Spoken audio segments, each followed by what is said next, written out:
And with me now is I24 News London correspondent Jonathan Sacerdoti. Good evening. Thank you very much for joining me, Jonathan.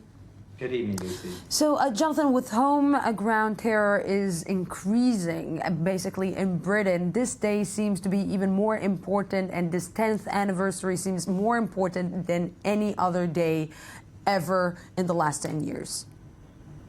It's true that this was really the moment when Britain woke up to the concept of homegrown terror, of British-born people who would then turn themselves into suicide homicide bombers and kill other Britons, as those people did on the London Underground. And now, of course, 10 years on, we're still aware of this phenomenon, with officials here saying that 700 Britons and around 5,000 Europeans having travelled to Syria or Iraq to join jihadist groups there. Back then we were talking about Al-Qaeda sympathisers, now we're talking about ISIS sympathisers. And the differences today are also acute. We're looking less at these sort of coordinated attacks as we saw on that 7/7 bombing 10 years ago, and more at these so-called lone wolf attacks where individuals find it much easier to operate without the planning and coordination that was taken on by these particular suicide bombers. So that was really the 10-year anniversary, not just of this brutal attack, killing those British people and injuring up to 700 or more, but also the 10-year anniversary of Britain's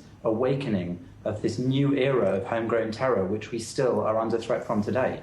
You know, Jonathan, let's try to look together at the bigger picture of what is happening right now, because we hear a lot of statements coming from Cameron about ISIS and about the situation in the Middle East, but we don't see real involvement from Britain in the coalition forces. We don't see real involvement in actually helping to fight this phenomenon.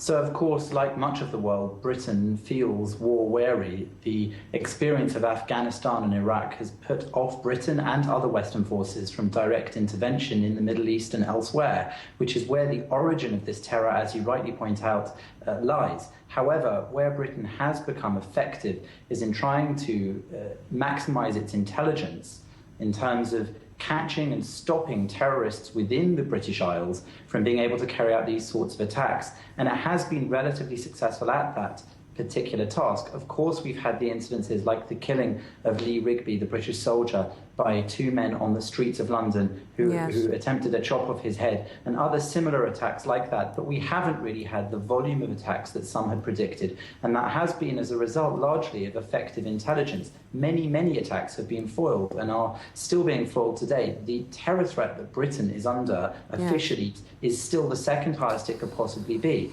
So we know that Britain is doing its part here in the United Kingdom. But as you say, this hasn't translated into a foreign policy which sees Britain trying to target the root cause of this with ISIS abroad. Yes, so basically let's fight it inside our home and not outside. But Jonathan Sacerdoti, thank you very, very much for this.